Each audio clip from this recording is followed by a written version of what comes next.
amazing. I'm still having a good time as well. Hey, don't forget, if you want to take pictures with AJ O'Leary, he will be over by the exit sign. You can take pictures with him. You can take pictures with Sam Johnson as well. Also, the next comedian coming to the stage will be over there as well. Y'all give it up for my friend, Bubba Mistak!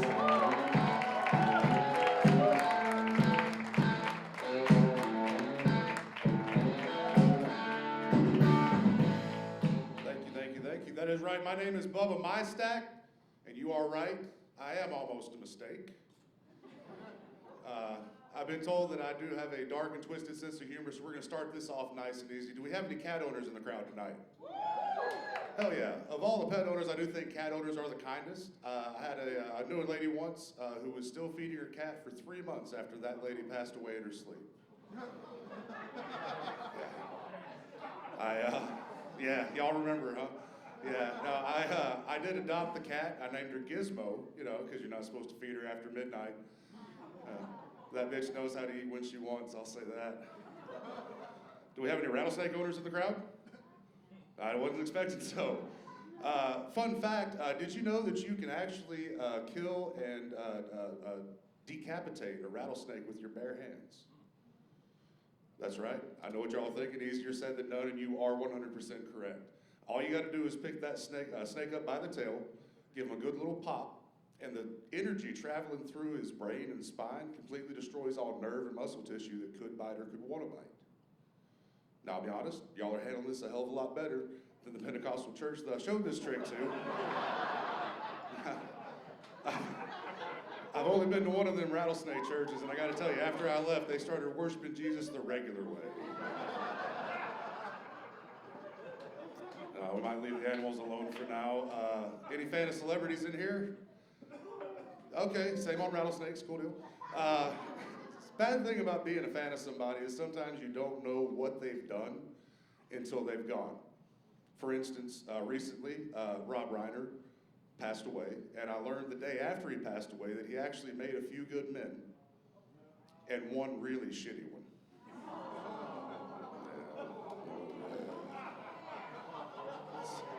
Cuts deep, I know. Bruce Willis. Sure is dying hard. Yeah, that's terrible. I really wish I could be saying, "Look who's talking," which, if you don't remember, is a 1989 movie where the cynical internal monologue of a newborn baby is being voiced by Bruce Willis. It's really sad now that the cynical internal monologue of Bruce Willis is being voiced by a newborn baby. No, I'm not cold and heartless. I did have a Aunt Kathy that passed away recently from a degenerative nerve condition. Give it up for Aunt Kathy. All right, better than rattlesnakes. I like it. Thing is Aunt Kathy wasn't a movie star that gained millions of dollars off of ironically titled movies. It's almost like she had a sixth sense that she was not unbreakable. Okay, we're all aware. So, as I've gotten older, I've become a bit of a problem solver. Because this is not a TED Talk, and it is the open mic comedy showcase here at Levity Live, these solutions are probably not the best, but they work. For instance, this past Christmas time, was feeling pretty low, as people do, and decided to cheer myself up by making some casseroles. Problem is, the oven at my house doesn't work. So to save some time, I rented an extended stay hotel room that has a full kitchen inside. Loaded all my pots and pans, got to cooking. Put the stovetop to medium, which is a reasonable temperature, but this was not a reasonable stovetop, it was faulty. So instead of it being on medium, it is on hotter than fucking hell. It was hot enough to forge fucking steel. I didn't know this until I throw a cold pat of butter down, and it disappears like a wizard in a puff of smoke. I could just chuckle because I knew what was coming next. Fire alarm, yeah. I can speak from personal experience. It's bad practice to set off a fire alarm in a public building, especially if it's midnight. So I've got the doors and the windows open. I've got a tote lid just fanning the smoke out, and then the door across the way opens up, and I see sleepy eyes trying to figure out if they need to run for their lives or just hate somebody with all of their heart. their eyes see mine, and I'm like, wonder what's happening. And I hear the voice of her husband from the back, what the fuck's going on? She said, just some old white dumbass fucking shit up for everybody else. He said, not the news, the fire alarm. She said, same thing, different asshole. So instead of, thank you, instead of just being sad and depressed on Christmas, now I'm embarrassed. So she's right though, if I can't even melt butter without meeting a firefighter, that's a problem. But I fixed that problem by zip tying a plastic bag over the smoke detector. And if that fucking thing goes off, it's only because the plastic's melted. And I'm not that bad of a cook. I thought the problem was solved, but when I started frying the bacon, I heard a baby in the room next door start crying. Wah. Wah. Y'all are familiar with babies crying. Now, a reasonable person wouldn't be upset by a baby crying. But y'all, you remember the rattlesnake? I'm not exactly a reasonable person. So I'm sitting there trying to figure out, why the fuck is this baby so sad? Does this baby even know what sad is?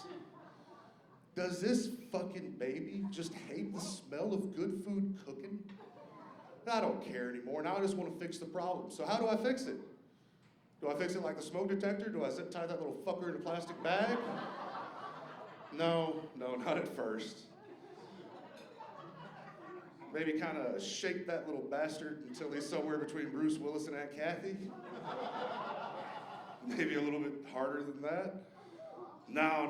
Why do that when I could fucking pop that son of a bitch like oh God, what was the name of that religion? Pentecostal rattlesnake. There we go. But no, believe it or not, a headless baby is more trouble than it's worth. So I realized I needed to step back and take a break.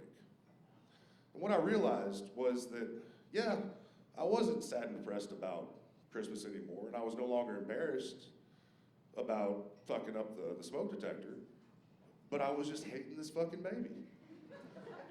And then I realized that baby was a symbol.